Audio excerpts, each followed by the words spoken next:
அத்தியாயம் 1. டிசம்பர் 23 இரவு 8 மணி. அந்தோனியார் நகரின் எக்ஸ்டென்ஷனில் ஒதுக்குப்புறமாய் இருந்த அந்த பங்களாவின் ஹாலுக்குள் டீஃபாயின் மேல் உட்கார்ந்திருந்த ஆகாய வண்ண டெலிஃபோன் வாயை திறந்தது. சோஃபாவில் உட்கார்ந்து புதிய ஏற்பாடுகளின் கனமான புத்தகத்தை புரட்டிக் கொண்டிருந்த தேவசகாயம் புத்தகத்தை மூடி வைத்துவிட்டு நிமிர்ந்தார்.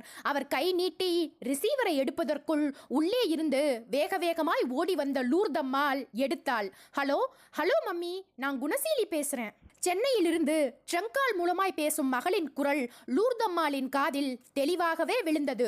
உன்னோட போனுக்காக தாண்டி காத்துக்கிட்டு இருக்கேன். இன்னைக்கு நைட் தானே மெட்ராஸ்ல இருந்து புறப்படுற? ஆமாமா. எந்த ட்ரெயின்? சேரன்ல வரேன். அண்ணனை ஸ்டேஷனுக்கு அனுப்பி வை. அப்பாவை அனுப்பாத, அவருக்கு அந்த காத்தால பணி ஒத்துக்காது. லூர்தம்மாள் பெருமையாக சிரித்தாள். சரிடிமா, உன்னோட அப்பாவை நான் அனுப்பல, கம்பளியில சுத்தி பத்திரமா வச்சுக்கிறேன், போதுமா? அப்பா இருக்காராமா? இருக்கார், பக்கத்திலேயே தான் உட்கார்ந்துக்கிட்டு இருக்கார். அப்பா கிட்ட ரிசீவரை குடுமா. லூர்தம்மாள் ரிசீவரை புன்னகையோடு உட்கார்ந்திருந்த கணவனிடம் சிரிப்போடு நீட்டினாள். உங்க அருமை பொண்ணு பேசுறா. தேவசகாயம் ரிசீவரை வாங்கி அம்மா என்று குரல் கொடுத்தார். அப்பா எப்படி இருக்கீங்க? இருமலும் மூட்டு வலியுமா? சந்தோஷமா இருக்கேம்மா. டாக்டர் கிட்ட போனீங்களா? போனேன். அவர் வழக்கமா கொடுக்குற மருந்த வழக்கமா சாப்பிட மறந்துட்டேன். அதனால எந்த தொந்தரவும் இல்லாம சௌக்கியமா இருக்கேன். ஐயோ அப்பா, ஹெல்த் கான்சியஸ் வேண்டாமா? என்னோட உடம்ப விடுமா. இந்த வருஷம் கிறிஸ்துமஸை பத்தி பேசுவோம். உனக்கும் அண்ணனுக்கும் இந்த வருஷம் அருமையான ட்ரெஸ். அப்புறம் உனக்காக ஒரு கிஃப்ட் வாங்கி வச்சிருக்கேன். என்ன கிஃப்ட்? நாளைக்கு ராத்திரி மிட் நைட் பிரேயர் முடிஞ்சதும் உன் கையில இருக்கும். அப்பா ப்ளீஸ் சொல்லுங்கப்பா. நோ மை சைல்டு, நாளைக்கு ராத்திரிக்கு தான். ஆமா, காலேஜில இருந்து எத்தனை நாள் லீவ் எடுத்துக்கிட்டு வர போற? ஒரு வாரம். சின்னதா ஒரு டூர் போக அரேஞ்ச் பண்ணட்டுமா? வேண்டாம்ப்பா, வர ஒரு வாரமும் நம்ம வீட்லயே இருக்க போறேன். நேரத்துக்கு சாப்பிட வேண்டியது, தூங்க வேண்டியது, முழிச்சிட்டு இருக்க நேரத்துல டெக்குல கேசட்டுகளை போட்டு இஷ்டத்துக்கு பார்க்க வேண்டியது. உனக்கு எப்படி இஷ்டமோ அப்படியே இருமா. நாளைக்கு காலையில சேரன்ல வரியா? ப்ளூ வீல்ல வரியா? சேரன் ரிசர்வ் பண்ணிட்டியா? Coach number S5.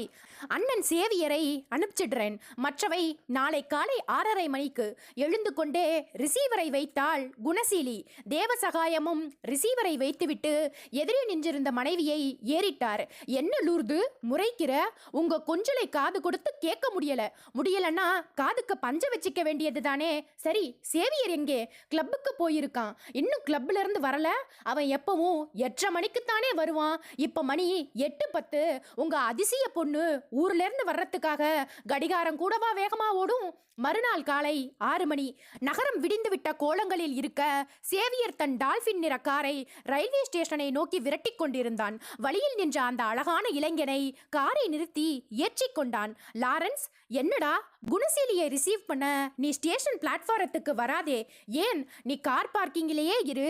காதலன் தன்னோட காதலிக்கு உடனடியா தரிசனம் கொடுத்துடக்கூடாது. கொஞ்சம் ஏங்க வச்சு அழ வச்சு.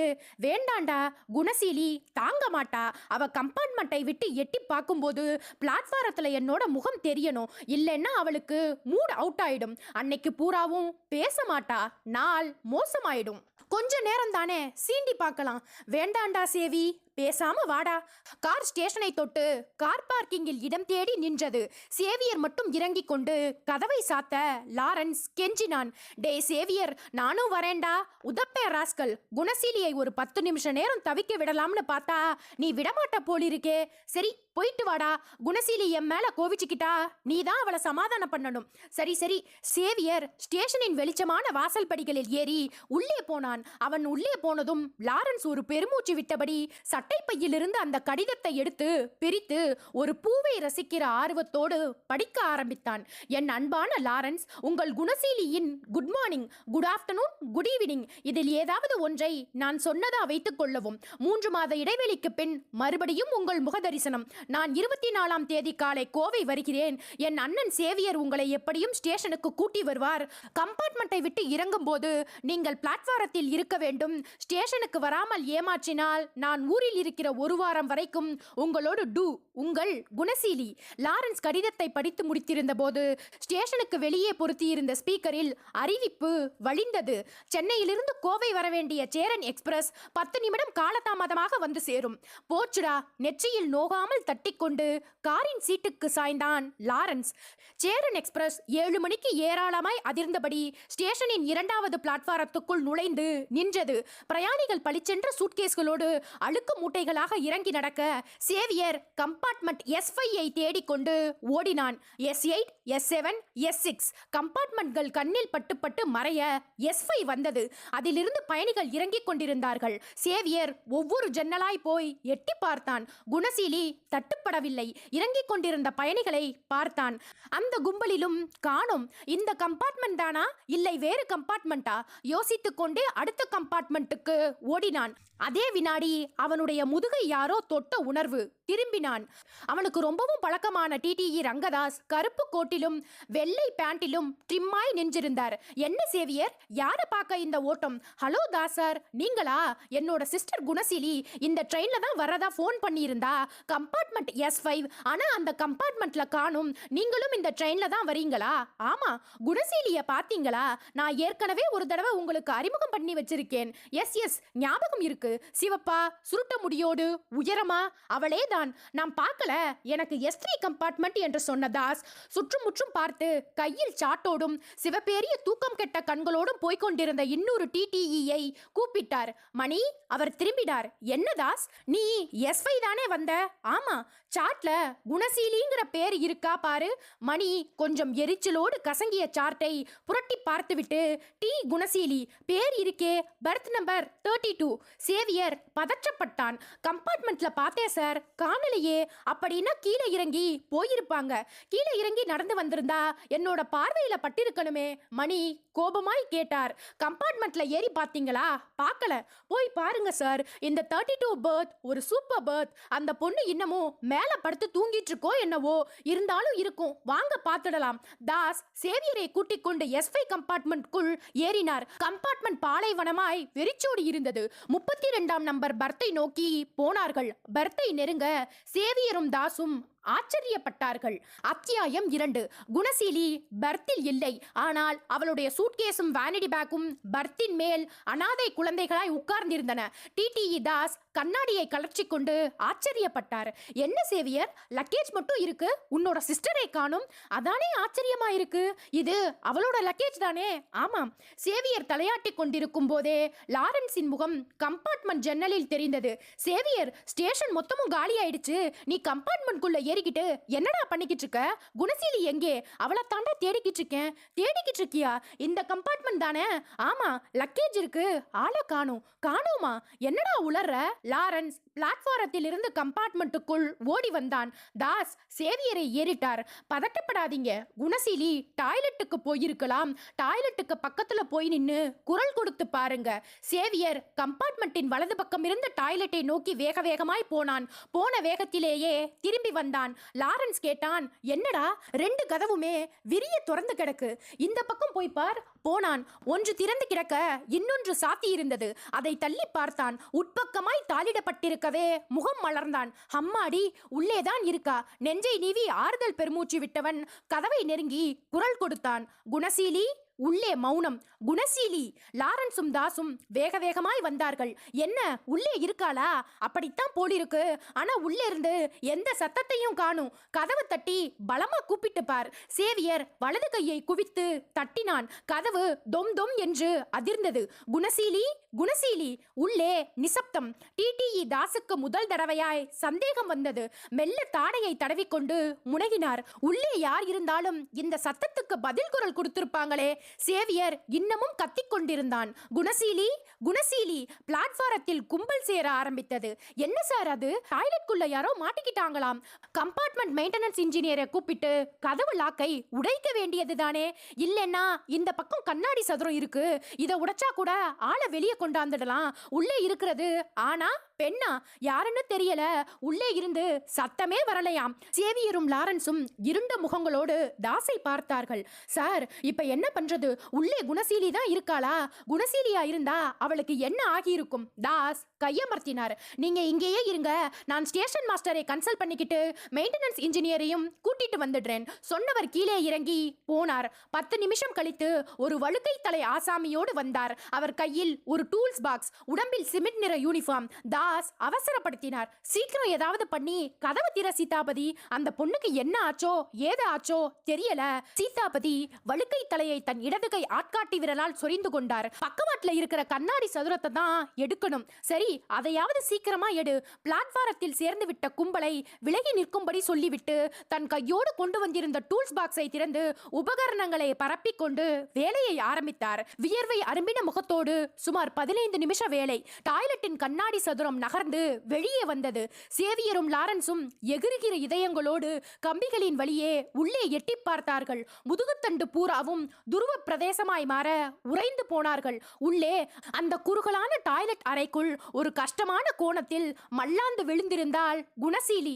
முகம் அண்ணாந்திருக்க 2 பக்க கடைவாயிலும் கோணல் மானலாய் வழிந்த இரத்த கோடுகள். இன்ஸ்பெக்டர் நவநீத கிருஷ்ணனும் சப் இன்ஸ்பெக்டர் அவினாஷும் தகவல் கிடைத்து கம்பார்ட்மெண்ட் வந்து சேர்ந்த போது குணசீலி டாய்லெட் அறையினின்றும் வெளியே கொண்டு வரப்பட்டு பிளாட்பாரத்தில் கிடத்தப்பட்டிருந்தாள். உடம்பை ஒரு டவல் போர்த்தியிருக்க தலைமாட்டில் சேவியர், லாரன்ஸ், தேவசகாயம், லூர்தம்மாள் அழுது அழுது காகிதம் போல் உலர்ந்து விட்ட கண்களோடு நின்றிருந்தார்கள். S5 கம்பார்ட்மெண்ட்டை விட்டுவிட்டு சேரன் எக்ஸ்பிரஸ் மற்ற கம்பார்ட்மெண்ட்டுகளோடு அவுட்டருக்கு போயிருந்தது. ரயில்வே போலீஸ் இன்ஸ்பெக்டர் ராமநாதன் நவநீத கிருஷ்ணனை எதிர்கொண்டார். நவநீத கிருஷ்ணன் கேட்டார், மரணம் எப்படி? தெரியல சார், உடம்புல காயம் எதுவும் இருக்கிற மாதிரி தெரியல சார். ஆனா கடைவாயில் மட்டும் ரத்தம், அதுவும் கருப்பா. என்னது, கருப்பு ரத்தமா? ஆமா சார். குணசீலிக்கு பக்கவாட்டில் வந்து நின்றார்கள். அவினாஷ் குனிந்து டவலை உருவி எடுக்க குணசீலி பாதி திறந்த விழிகளோடு பார்வைக்கு கிடைத்தாள். சேலைக்கட்டு உடம்பில் நெகிழ்ந்திருந்தது. உதட்டில் காய்ந்த கருப்பு ரத்தம். டாக்டர் வந்து பார்த்தாரா? அவருக்காக தான் வெயிட் பண்ணிக்கிட்டு இருக்கோம் சார். பெண்ணோட பேர் என்ன? குணசீலி. ஃபாதர் மதர் வந்திருக்காங்களா? இவங்க தான் சார். ராமநாதன் கையை காட்ட நவநீத கிருஷ்ணன் தேவசகாயத்தை நோக்கி போனார். உங்க பெண் மெட்ராஸ்ல எந்த காலேஜ்? தேவசகாயம் கல்லூரியின் பெயரை சொன்னார். என்ன கோர்ஸ்? பிஎஸ்சி. குணசீலி மெட்ராஸிலிருந்து தனியாத்தான் வந்தாளா இல்ல ஃப்ரெண்ட்ஸோட வந்தாளா? தனியாத்தான். தேவசகாயம் கண்ணீரோடு தலையாட்டி கொண்டிருக்கும் போதே ரயில்வே டாக்டர் ஒருவர் கிட்டோடும் கான்ஸ்டபிள் ஒருவரோடும் வேக வேகமாய் வந்து ஸ்தலத்தை நெருங்கினார். எல்லோரும் விலகிக் கொள்ள குணசீலியின் அருகே குத்துக்காலிட்டு உட்கார்ந்தார். ஒரு 10 நிமிஷ சோதனைக்கு பின் நிமிர்ந்தார். நவநீத கிருஷ்ணனிடம் சொன்னார், ஏதோ விஷத்தை சாப்பிட்டிருக்கா. விஷமா? எஸ். விஷம் என்ன ஜாதிங்கிறது ரத்தத்தையும் குடல் பகுதியும் லேபுக்கு அனுப்பிச்சாதான் தெரியும். டாக்டர், இது கொலையா தற்கொலையா? கம்பார்ட்மெண்ட் டாய்லெட்டை உட்புறமா லாக் பண்ணிக்கிட்டு ஒரு பொண்ணு விஷத்தை விழுங்கி இருக்கான்னா அது எப்படி கொலையாகும்? தற்கொலை தான். இது ஒரு பெர்ஃபெக்ட் சூசைட். சேவியர் அழுகிற குரலில் வெடித்தான். நோ டாக்டர், என்னோட சிஸ்டர் தற்கொலை பண்ணிக்கிற அளவுக்கு கோலை இல்லை. அவ மாதிரியான ஒரு தைரியசாலி பொண்ணை நீங்க பார்க்கவே முடியாது. இது தற்கொலை இல்லை, கொலை. யாரோ சாமர்த்தியமா இந்த காரியத்தை பண்ணி இருக்காங்க. எப்படி பண்ணி இருக்க முடியும்? இது ஒரு கொலையா இருந்தா உன்னோட சிஸ்டர் டாய்லெட் கதவை எதுக்காக உட்பக்கமா தாழ் போட்டுக்கணும்? சேவியர் பதில் சொல்ல திணற டாக்டர் தொடர்ந்தார். உடம்புல எந்த இடத்துலயும் ரத்த காயங்கள் கிடையாது. ரேப்பிங் சிம்டம்ஸும் இருக்கிற மாதிரி தெரியல. அதுவும் மரணம் 2 மணி நேரத்துக்கு முன்னாடி தான் நிகழ்ந்திருக்கு. மணி இப்போ 7:30, 5:30 மணி சுமாருக்கு இந்த பொண்ணு விஷத்தை சாப்பிட்டுருக்கணும். அந்த நேரத்துல கம்பார்ட்மெண்ட்ல இருக்கிற பாதி பேராவது விழிச்சுக்கிட்டு இருந்திருப்பாங்க. கொலை நடக்க சாத்தியமே இல்லையே. அது வரைக்கும் ஒன்றும் பேசாமல் கர்ச்சீஃபால் கண்களை ஒற்றிக்கொண்டு தள்ளி நின்றிருந்த லாரன்ஸ் முன்னால் வந்தான். டாக்டர், எஸ், உங்க அசம்ஷன் ராங். நீங்க நினைக்கிற மாதிரி இது தற்கொலை இல்லை, கொலை. திட்டமிட்ட சாமர்த்தியமான கொலை. எப்படி சொல்றீங்க? எந்த ஆதாரத்தை வச்சு சொல்றீங்க? ஆதாரம் தானே, காட்சேன் வாங்க. லாரன்ஸ் கம்பார்ட்மெண்ட்டை நோக்கி போனான். அத்தியாயம் 3. லாரன்ஸ் கம்பார்ட்மெண்ட்குள் நுழைந்து டாய்லெட் பக்கத்தில் நின்றிருந்த அந்த கான்ஸ்டபிளை ஏறிட்டான். கான்ஸ்டபிள், குணசீலியோட டெட் பாடிக்கு பக்கத்தில் என்னென்ன திங்ஸ் கிடந்ததுன்னு சொல்ல முடியுமா? திங்ஸை எல்லாம் எடுத்து துணியில கட்டி வச்சிருக்கு. ப்ளீஸ் அதை கொண்டாங்க. அவர் கொண்டு வந்து கொடுக்க லாரன்ஸ் அந்த சிறிய துணி மூட்டையை பிரித்தான். உள்ளே தேய்ந்து போன ஒரு சின்ன சோப்பு கட்டி, கிளீனரோடு ஒரு tooth brush, mini tooth paste, ஒரு சீப்பு. லாரன்ஸ் இன்ஸ்பெக்டர் நவநீத கிருஷ்ணனையும் சப் இன்ஸ்பெக்டர் அவினாஷையும் ஏறிட்டபடி சொன்னான். நான் சொன்ன ஆதாரம் இதுதான் சார். அவினாஷ் புன்னகைத்தார். சீப்பு, சோப்பு கட்டி, டூத் பேஸ்ட், டூத் பிரஷ் இதையெல்லாம் வச்சு இது ஒரு கொலைதாங்கிற முடிவுக்கு எப்படி வர முடியும்? கொலை இல்லையா சார்? ஆமா, டாய்லெட்டுக்குள்ள நுழைஞ்சு தற்கொலை பண்ணிக்கிற மனநிலையில இருக்கிற யாரும் முகத்தை வாஷ் பண்ணிக்கவோ தலையை சீவிக்கவோ பல்லை விளக்கவோ மாட்டாங்க. சாக போறவங்களுக்கு அதெல்லாம் தேவைதானா? ஆனா குணசீலி முகத்தை கழுவிக்க சோப்பையும் தலையை வாரிக்க சீப்பையும் பல்லை தேய்க்க பேஸ்ட் பிரஷையும் கையோடு கொண்டு போயிருக்கா. அதாவது கோயமுத்தூர் ஸ்டேஷன்ல ஃப்ரெஷ்ஷா இறங்கணுங்கிற எண்ணத்துல இருந்திருக்கிறா. நவநீத கிருஷ்ணனும் அவினாஷும் ஒருத்தரை ஒருத்தர் பார்த்து கொண்டார்கள். He must be correct sir. தற்கொலை பண்ணிக்க போகிற பெண் தன்னை ரெஃப்ரெஷ் பண்ணிக்க கூடிய நிலையில் இருக்க மாட்டா. சோ இது ஒரு மர்டர் 100%. குணசீலி ஒரு நீண்ட நேர போஸ்ட்மார்ட்டத்தை முடித்துக்கொண்டு மூட்டையாய் வெளிப்பட்ட போது மத்தியானம் 1 மணி. அவள் உடம்பை பார்த்து தேவசகாயம், லூர்தம்மாள், லாரன்ஸ், சேவியர் விதவிதமாய் அழுதார்கள். தூரத்து உறவு ஜனங்கள் அழலாமா வேண்டாமா என்று யோசித்தார்கள். இன்ஸ்பெக்டர் நவநீத கிருஷ்ணன் முதுகு குலுங்கிக் கொண்டிருந்த சேவியரின் தோளை தொட்டார். அவன் திரும்பினான். சார், பாடியை எப்ப அடக்கம் பண்ணுவீங்க? சாயந்தரம் 6 மணி ஆயிடும் சார். 7 மணிக்கு மேல் நான் வீட்டுக்கு வரேன். குணசீலி மர்டர் சம்பந்தமா எல்லார்கிட்டையும் ஒரு விரிவான விசாரணையை நடத்த வேண்டிய கட்டாயம். நவநீத கிருஷ்ணனும் அவினாஷும் மெல்ல கிளம்பி வராந்தாவின் கோடியில் இருந்த டாக்டரின் அறைக்குள் நுழைந்தார்கள். டாக்டர் பன்னீர்செல்வம் பிளாஸ்கில் இருந்த காஃபியை கண்ணாடி டம்ளருக்கு வார்த்து கொண்டிருந்தார். நவநீத கிருஷ்ணனையும் அவினாஷையும் பார்த்ததுமே புன்னகை செய்தார். காஃபி வேண்டாம் டாக்டர், ஸ்டேஷனில் இருந்து புறப்பட்டு வரும்போதுதான் சாப்பிட்டு வந்தோம். ப்ளீஸ் உட்காருங்க. உட்கார்ந்தார்கள். பிஎம் ரிப்போர்ட் என்ன சொல்லுது டாக்டர்? டாக்டர் பிளாஸ்கின் வாயை மூடிக்கொண்டே சொன்னார்.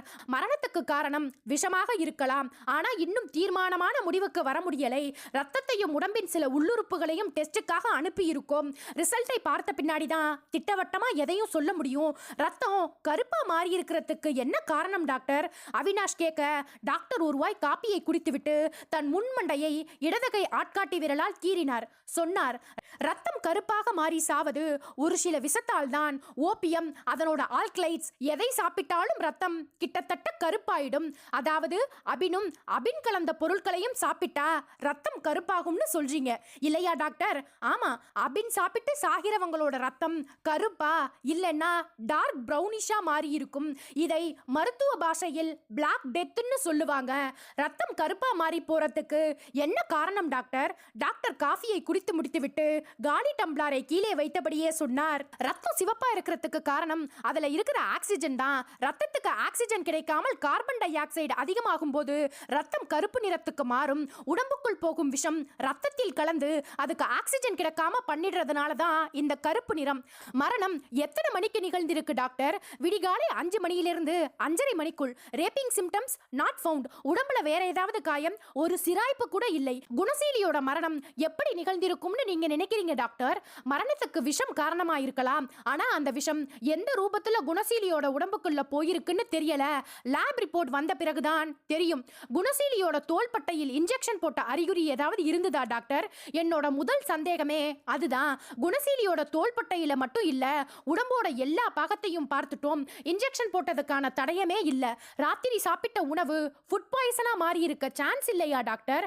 there is a chance. இறப்பையில் ஜீரணமாகாத உணவு கூளையும் கலெக்ட் பண்ணி லேபுக்கு அனுப்பி இருக்கோம்.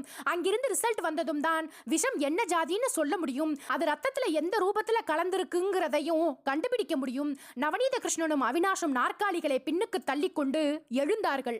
டாக்டர், மறுபடியும் உங்களை நாங்க எப்ப வந்து பார்க்கட்டும்? எனக்கு 2 நாள் டைம் வேணும். டாக்டரின் கையை பற்றி குலுக்கிவிட்டு வெளியே வந்தார்கள். மரத்தடிக்கு கீழே நின்றிருந்த பைக்கை நோக்கி நடையை பெயர்த்தபடியே அவினாஷ் சொன்னார், சார், எனக்கு ஒரு யோசனை. என்ன? சாயந்தரம் 7 மணிக்கு மேலதான் குணசீலியின் வீட்டுக்கு விசாரணைக்காக போகணும் இல்லையா? ஆமாம். விசாரணையை அங்கே ஆரம்பிக்கிறதுக்கு முன்னாடி இந்த கேஸ வேறு கோணத்திலிருந்து பார்த்தா என்ன சார்? வேறு கோணமா? ஆமா சார். குணசீலி டிராவல் பண்ணின கம்பார்ட்மெண்ட் S5, பர்த் நம்பர் 32. ராத்திரி 10 மணிலிருந்து குணசீலி அந்த S5 கம்பார்ட்மெண்ட்ல இருந்திருக்கா. அவளுடைய பர்த் நம்பர் 32க்கு முன்னும் பின்னும் இருக்கிற எண்களில் பயணம் செய்த நபர்கள் அவளோடு பேசி பழகி இருக்கலாம். அப்படி பேசி பழகினவர்களில் யாராவது ஒருத்தர் கொலையாளியாகவும் இருந்திருக்கலாம். நவநீத கிருஷ்ணன் புன்னகைத்தார். உங்க கோணம் எனக்கு புரியுது அவினாஷ். பட் அந்த நபர்கள் யார் யாருங்கிறத நாம எப்படி ட்ரேஸ் பண்ண போறோம்? அதுக்கு ரயில்வே சூப்பரண்டென்ட் உதவி பண்ணுவார் sir. Madras central Cheran express reservation counter மூலமா S5 கம்பார்ட்மெண்ட் ட்ரிப் ஷீட்டை வாங்கினால் அந்த கம்பார்ட்மெண்ட்டில் பயணித்த அத்தனை பேர்களின் அட்ரஸும் கைக்கு வந்துவிடும். பர்த் நம்பர் 32க்கு முன்னும் பின்னும் இருக்கிற நம்பர்களில் யார் யார் இருந்தாங்கங்கிற விவரமும் நமக்கு துல்லியமா கிடைச்சிடுமே. அற்புதம் அவினாஷ். வண்டியை ரயில்வே ரயில்வே ஸ்டேஷனுக்கு திருப்பட்டுமா சார்? நவநீத கிருஷ்ணன் பில்லியனில் தொற்றிக்கொள்ள அவினாஷ் பைக்கை விரட்டி அடுத்த ரோட்டில் இருந்த ரயில்வே ஸ்டேஷனை ஒரு நிமிஷம் முடிவதற்குள்ளாக தொட்டார். ஸ்டேஷன் அந்த பகல் நேரத்தில் விதவை கோலம் பூண்டிருக்க பைக்கை ஓரமாய் நிறுத்திவிட்டு ஸ்டேஷன் சூப்பரண்டை நோக்கி போனார்கள். ஸ்டேஷன் சூப்பரண்டன்ட் மாதவன் சுழலும் புராதான ஃபேனுக்கு கீழே மலையாள சினிமா பத்திரிகை ஒன்றை வாசித்துக் கொண்டிருந்தார். காக்கி யூனிஃபார்ம்களை கண்ணில் வாங்கியதும் புத்தகத்தை சாத்தி ஒரு ஃபைலுக்குள் தள்ளினார். மேசையில் முழங்கைகளை ஊன்றிக்கொண்டு எஸ் என்றார். காட்டிய நாற்காலிகளில் உட்கார்ந்து கொண்டு நவநீத கிருஷ்ணனும் அவினாசும் மாறி மாறி விஷயத்தை சொல்ல புன்னகைத்தார். நோ ப்ராப்ளம் இன்ஸ்பெக்டர், நேத்தைக்கு சேரன் எக்ஸ்பிரஸில் ஸ்குவாட் செக்கிங் நடந்தது. செக்கிங் விங்கில் இருந்த ஆபீசர்கள் ஒவ்வொரு கம்பார்ட்மெண்ட் ட்ரிப் ஷீட்டோடும் பேசஞ்சர்ஸ் ரிசர்வ் பண்ண உபயோகப்படுத்தின ரிசர்வேஷன் ஸ்லிப்புகளோடும் ட்ரெயினில் வந்தார்கள். சோ இந்த நிமிஷம் உங்ககிட்ட அந்த S5 கம்பார்ட்மெண்ட் ட்ரிப் ஷீட்டும் ரிசர்வேஷன் ஸ்லிப்பும் இருக்கு. ஆமா ப்ளீஸ். நவநீத கிருஷ்ணன் கை நீட்ட சூப்பரண்டன் பக்கத்தில் இருந்த பீரோவை திறந்து கட்டி வைத்திருந்த ரிசர்வேஷன் ஸ்லிப்புகளையும் ட்ரிப் ஷீட்டுகளையும் எடுத்துக் கொடுத்தார். வாங்கி புரட்டினார். பர்த் நம்பர் வரிசையில் ஸ்லிப்புகள் கண்ணுக்கு சிக்கின. 32ஆம் நம்பர் பர்த்தை எடுத்தார் நவநீத கிருஷ்ணன். குணசீலியின் கையெழுத்தில் நிரம்பியிருந்த அந்த ஸ்லிப். அவினாஷ் சார், 32க்கு முன்னும் பின்னும் இருக்கிற 6 நம்பர்களை மட்டும் முதல்ல பார்ப்போம். Yes sir. ஸ்லிப்புகளை புரட்டினார். நோட் பண்ணிக்கிங்க. Berth number 29 miss Malathi, age 24, address number 14 Thiyagi Kumaran வீதி, கோயமுத்தூர். அவினாஷ் எழுதி கொண்டார். Next berth number 30 doctor Rajaganesh, address number 9 Cowley Brown Road, Coimbatore. Berth number 31 Mrs Shyamala Raghavan, number 797 கியூரியோ garden avenue, Vadavalli, Marudhamalai road, Kovai. Navaneetha Krishnan அட்ரஸை படித்துக் கொண்டு போக அவினாஷ் உச்சபட்சமாய் திடுக்கிட்டு நிமிர்ந்தார். அத்தியாயம் 4. சார், ஏறக்குறைய கத்திவிட்டார் அவினாஷ். ஸ்லிப்புகளை பார்த்து படித்துக் கொண்டிருந்த நவநீத கிருஷ்ணன் நிமிர்ந்தார். என்ன அவினாஷ், அந்த அட்ரஸை மறுபடியும் படிங்க sir. Mister Shyamala Raghavan, number 797 கியூரியோ garden avenue, Vadavalli, Marudhamalai road, Kovai. ஏன் அந்த அட்ரஸுக்கு என்ன? இது என்னோட கசின் சிஸ்டரோட அட்ரஸ் சார். இருக்கட்டுமே, அவங்க மெட்ராஸ்ல இருந்து அதே ட்ரெயின்ல வந்திருக்க முடியாதா என்ன? That is impossible sir. எப்படி சொல்றீங்க? என்னோட கசின் சிஸ்டர் நேத்திக்கு என்ன பார்க்கறதுக்காக வீட்டுக்கு வந்திருந்தா sir. Is it? Navaneetha Krishnan முகத்தில் வியப்பு ஏறிக்கொண்டது. அப்படின்னா அவங்க பேர்ல மெட்ராஸ்ல இருந்து டிராவல் பண்ணின பெண் வேற யாரோ இல்லையா? Certainly sir. Mister Shyamala Raghavan வீட்ல டெலிஃபோன் இருக்கா? இருக்கு சார். போன்ல கான்டாக்ட் பண்ணி பாருங்களேன். அவினாஷ் ஸ்டேஷன் சூப்பரண்டன்ட் மாதவன் நம்பியாரிடம் அனுமதி வாங்கி கொண்டு மேஜையின் மேலிருந்த அந்த டெலிஃபோனை தொட்டார். டயலை சுழற்றி தொடர்பு கிடைத்ததும் பேசினார். ஹலோ ஷியாமலா, யாரு? நான் அவினாஷ் பேசுறேன். என்னன்னா? ஒண்ணுமில்ல, ஒரு கிளாரிஃபிகேஷனா? ஆமா, இன்னைக்கு காலையில மெட்ராஸ்ல இருந்து சேரன் எக்ஸ்பிரஸ் மூலமா உன்னை யாராவது பார்க்க வந்தாங்களா? யாரும் வரலையே. சமீபத்துல மெட்ராஸ் போயிருந்தியா? இல்லையே. உன்னோட ஹஸ்பண்ட் அவரும் போகலையே. அவருக்கு மெட்ராஸ்ல சொந்தக்காரங்க யாராவது இருக்காங்களா? யாரும் இல்லையே. எதுக்காக கேக்குறீங்கன்னா, உன்னோட பேரை உபயோகப்படுத்தி வேற யாரோ ஒரு பெண் சேரன் எக்ஸ்பிரஸ்ல டிராவல் பண்ணி கோயமுத்தூர் வந்திருக்கா. ஷியாமலாங்கிறது நான் மட்டும் தானா? மெட்ராஸ்ல எவ்வளவோ ஷியாமலாக்கள் இருக்கலாம். வெறும் ஷியாமலான்னு இருந்தா நான் எதுக்காக உனக்கு ஃபோன் பண்றேன்? Shyamala Raghavan, number 797 கியூரியோ garden avenue, Vadavalli, Maruthamalai ரோடுன்னு தெளிவா இருக்கே. மறுமுனையில் ஷியாமலா ஆச்சரியப்பட்டாள். ஐயோடா, இது யாரோட வேலைன்னு தெரியலையே. ஆமா, இந்த விவரம் உங்களுக்கு எப்படி தெரிஞ்சது? உன்னோட பெயரையும் வீட்டு அட்ரஸையும் உபயோகப்படுத்தி வந்த பெண்ணுக்கு பக்கத்து பர்த் பெண் மர்மமான முறையில் கொலை செய்யப்பட்டிருக்கா. என்னது, கொலையா? பதறாத. சமீபத்துல யாருக்காவது உன்னோட அட்ரஸ சொன்னியா? இல்லையே. யாருக்காவது லெட்டர் எழுதும்போது குறிப்பிட்டியா? இல்லையே. நல்லா யோசிச்சு பாரு. உன்னோட வீட்டுக்காரருக்கு சொந்தமான வகையில யாருக்காவது லெட்டர் எழுதுனியா? உன் வீட்டுக்காரர் எப்ப ஆபீஸ்ல இருந்து வருவார்? மத்தியானம் லஞ்சுக்கு வருவார். வந்ததும் ஸ்டேஷனுக்கு என்ன கான்டாக்ட் பண்ண சொல்றியா? எனக்கு பயமா இருக்குன்னா. எதுக்கு பயம்? என்னோட பேரை உபயோகப்படுத்தி யாரோ கொலை பண்ணிட்டு போயிருக்காங்களே. பயப்படாத, ஆளை கண்டுபிடிச்சிடலாம் சொன்ன அவினாஷ் ரிசீவரை சாத்தி விட்டு நவநீத கிருஷ்ணனை ஏறிட்டார். கன்ஃபார்ம் ஆயிடுச்சு சார். என்னோட கசின் சிஸ்டர் ஷியாமலா ராகவன் பேர்ல வேற யாரோ ஒரு பொண்ணு டிராவல் பண்ணியிருக்கா. பர்த் நம்பர் 33 பேசஞ்சர் யாருன்னு பாருங்க சார். ஏ அஜ்மீர், ஏஜ் 38, நம்பர் 10 நீலகண்டன் தெரு, கொண்டித்தோப்பு, மெட்ராஸ் 79, பர்த் நம்பர் 34. இதுவும் ஒரு பெண்ணு தான். G Devika Ramani, age 24, Fathima ladies hostel, Periyar Nagar, Kovai 23. Sir, இந்த 4 பேர்கிட்ட விசாரணை பண்ணினாலே போதும்னு நினைக்கிறேன். பர்த் நம்பர் 31ல டிராவல் பண்ணினது யாருங்கிற உண்மை தெரிஞ்சாலே போதும். கேஸை ஒரு முடிவுக்கு கொண்டு வந்துடலாம். ஸ்டேஷன் சூப்பரண்டன்டிடம் விடைபெற்று கொண்டு இருவரும் வெளியே வந்து பைக்கை நோக்கி போனார்கள். லிஸ்ட் படி முதல்ல மாலதியை பார்த்துடலாமா அவினாஷ்? பார்த்துடலாம் சார். அட்ரஸ் என்ன? நம்பர் 14 தியாகி குமரன் வீதி. தியாகி குமரன் வீதியில் 14ஆம் நம்பர் வீட்டை கண்டுபிடித்து பைக்கை ஸ்டாண்டிட்டு நிறுத்திய போது 2 மணி. சிறிய வீடு. கம்பி போட்ட காம்பவுண்ட் கேட்டை திறந்து கொண்டு உள்ளே போய் வாசல் கதவை தட்டிய போது அந்த இளவயது பெண் வந்து கதவை திறந்தாள். அழகாய் இருந்தாள். 2 கன்னங்களிலும் நிறைய பரு. போலீஸ் யூனிஃபார்மை பார்த்ததும் பெரிய பெரிய கண்களில் மறுச்சி காட்டினாள். யார் வேணும்? இங்கே மாலதி யார்? நான் தான். அவள் தலையாட்டிக் கொண்டிருக்கும் போதே உள்ளே இருந்து ஒரு அம்மாள் எதிர்பட்டாள். மாலு, யார் வந்திருக்கா? கேட்டுக்கொண்டே வந்தவள் போலீஸ் யூனிஃபார்மை பார்த்ததும் பதற்றப்பட்டாள். என்ன மாலு, போலீஸ் எதுக்கு வந்திருக்கு? தெரியலம்மா, அதைத்தான் கேட்டுக்கிட்டு இருக்கேன் சொன்னவள் நவநீத கிருஷ்ணனிடம் திரும்பினாள். உங்களுக்கு என்ன சார் வேணும்? இன்னைக்கு காலையில் மெட்ராஸில் இருந்து சேரன் எக்ஸ்பிரஸ் மூலமா வந்தீங்களா? ஆமா. எந்த கம்பார்ட்மெண்ட்ல வந்தீங்க? அவள் யோசித்து விட்டு S5 என்றாள். Birth number? நீளமாய் யோசித்து விட்டு 29 என்று சொல்ல நவநீத கிருஷ்ணன் கேட்டார், மெட்ராஸில் இருந்து நீங்க மட்டும்தான் தனியா வந்தீங்களா? ஆமா. உங்களுக்கு நேட்டிவ் பிளேஸ் மெட்ராஸா கோயமுத்தூரா? கோயமுத்தூர் தான். அடுத்த கேள்வியை கேட்பதற்குள் மாலதியின் அம்மாக்காரி கலவரமாய் குறுக்கிட்டாள். இன்ஸ்பெக்டர் ஐயா, என் பொண்ணை எதுக்காக விசாரணை பண்றீங்க? நவநீத கிருஷ்ணன் கையமர்த்தினார். பயப்படாதீங்கம்மா, உங்க பொண்ணு எந்த தப்பும் பண்ணல. அந்த கம்பார்ட்மெண்ட்ல வந்த வேற ஒரு பெண்ணை பத்தி விசாரிக்கத்தான் வந்திருக்கோம். மாலதி 2 மடக்கு நாற்காலிகளை பிரித்து போட்டாள். உட்காருங்க சார். உட்கார்ந்ததும் அவினாஷ் கேட்டார், நீங்க மெட்ராஸ்ல என்ன பண்றீங்க? ஒரு கம்பெனியில் ரிசப்ஷனிஸ்டா இருக்கேன் சார். எந்த கம்பெனி? Bureau chemicals. மெட்ராஸ்ல எங்க தங்கி இருக்கீங்க? YWBC ladies hostel. இப்போ கோயம்புத்தூருக்கு எதுக்காக வந்தீங்க? சேர்ந்த மாதிரி கம்பெனிக்கு 3 நாள் லீவு வந்தா நான் அம்மாவை பார்க்கறதுக்காக கோயம்புத்தூர் வந்துடுவேன். இன்னிலிருந்து 3 நாளைக்கு கிறிஸ்துமஸ் ஹாலிடேஸ். மிஸ் மாலதி, இனிமே நான் கேட்க போகிற கேள்விகள் தான் முக்கியமானவை. நீங்க யோசிக்க நேரம் எடுத்துக்கிட்டு நிதானமா பதில் சொல்லணும். கேளுங்க சார்.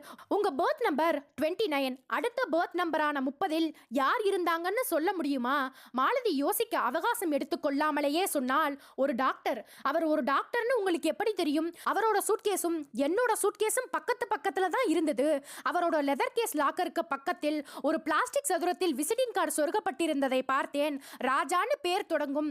ராஜகணேஷ், சரியா? ஆமா சார், அந்த பேர் தான். பர்த் நம்பர் 30இல் டாக்டர் கணேஷ். 31ல யார் இருந்தாங்கன்னு சொல்ல முடியுமா? மாலதி தன் வலது கை ஆட்காட்டி விரலால் நெற்றியை தேய்த்து விட்டு தொடர்ந்தாள். ஒரு பொண்ணு சார். பேரு? தெரியல சார். அந்த பொண்ணை நல்லா பாத்தீங்களா? பார்த்தேன். கோயமுத்தூர் வரைக்கும் தானே வந்தா? ஆமா. ஆனா வட கோயமுத்தூர் ஸ்டேஷன்லயே இறங்கி போயிட்டா. அந்த பொண்ணு எப்படி இருந்தான்னு ஒரு அவுட்லைன் சொல்ல முடியுமா? வயசு 25 இருக்கலாம். மாநிறம் சுருட்ட முடி, பூசின மாதிரி உடம்பு. அந்த பொண்ணு உங்ககிட்ட ஏதாவது பேசினாளா? என்கிட்ட எதுவும் பேசல. ஆனா பர்த் நம்பர் 32இல் உட்கார்ந்துட்டு இருந்த ஒரு பொண்ணு கிட்ட அந்த பொண்ணு காட்பாடி வரைக்கும் பேசிட்டு வந்தா. என்ன பேசிக்கிட்டாங்க? ட்ரெயின் சத்தத்தில் என்னால் ஹியர் பண்ண முடியல சார். 31ஆம் நம்பர் பர்த்தில் உட்கார்ந்திருந்த பெண் 32ஆம் நம்பர் பர்த்தில் உட்கார்ந்திருந்த பெண்ணுக்கு ஏதாவது சாப்பிட கொடுத்தாளா? ஆமாம். தன்னோட வேனிடி பேக்கில் இருந்த பிஸ்கெட் பாக்கெட்டை எடுத்து அந்த பெண்ணுக்கு கொடுத்து இவளும் சாப்பிட்டா. நவநீத கிருஷ்ணனும் அவினாஷும் ஒருத்தரை ஒருத்தர் விஷயம் நிரம்பிய புன்னகைகளோடு பார்த்து கொண்டார்கள்.